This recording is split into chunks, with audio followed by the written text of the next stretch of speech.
The Department of Finance says the government loses some 700 billion pesos in smuggling and tax evasion annually. The DOF bared this in the pre-plenary presentation of the budget for the Department of Finance to the House Appropriations Committee. Again, here's Freddie Abando.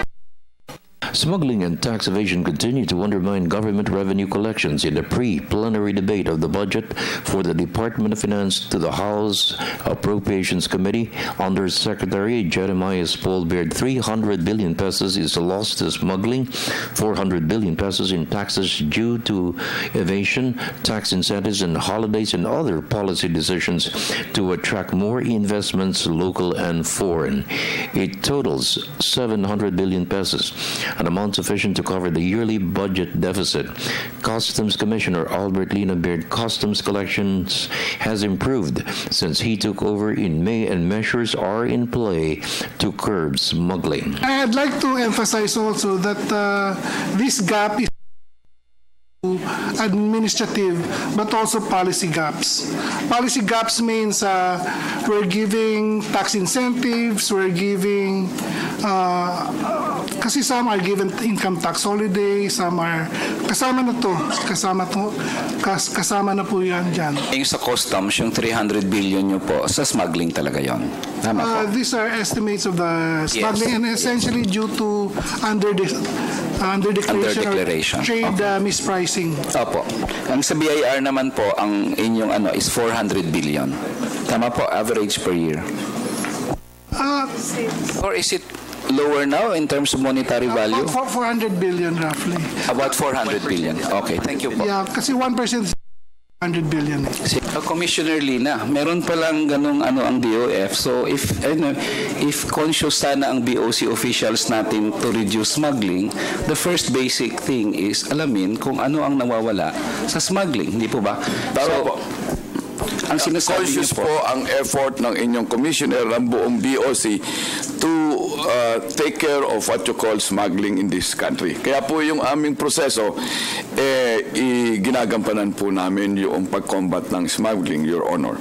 Bayan Muna Party List Congressman Nery Colmenares filed a resolution to probe the performance of the Bureau of Customs and Internal Revenue to explain why such a huge amount is being lost in their collection efforts. If the poor revenue collection is Colmenares sees no reason why the palace is against the passage of tax reform measures to lower income and corporate taxes. Undersecretary Paul said the reforms will cost 30 billion pesos in lost revenues. Paul said the Finance Department is looking for a holistic win-win solution to ease the tax burden of income earners and guarantee other alternatives in raising revenues. House Ways and Means Committee Chairman Federico Kimbo bared a meeting with the President will happen to agree on a common stand on the pending tax reform measures in Congress. Ang tanong ko lang po sa DOF, anong posisyon nyo dito sa mga moves para i-address yung injustice na overtax ang ating income taxpayers? Mr. Chairman, we also have to put it in context kasi while you did mention that there is a need for indexing the brackets to inflation, we also have to consider that the personal deductions have increased. Dati mga 8,000 lang yan, ngayon 50,000 basic personal exemption. Dati maliit lang yung dependent mo, ngayon is 25,000 and nag-exempt rin tayo ng mga minimum wage earners and the like. We also exempted a lot of yung mga senior citizens. Clearly, we are not against per se on the revisiting the income tax restructuring. That's a valid point.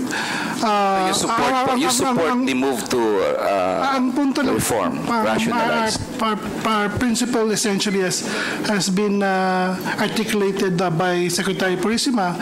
We want it to be holistic and integrated. The problem with our tax system is that we have a very low, very narrow tax base. For the People's Television Network, this is Freddie Abando reporting.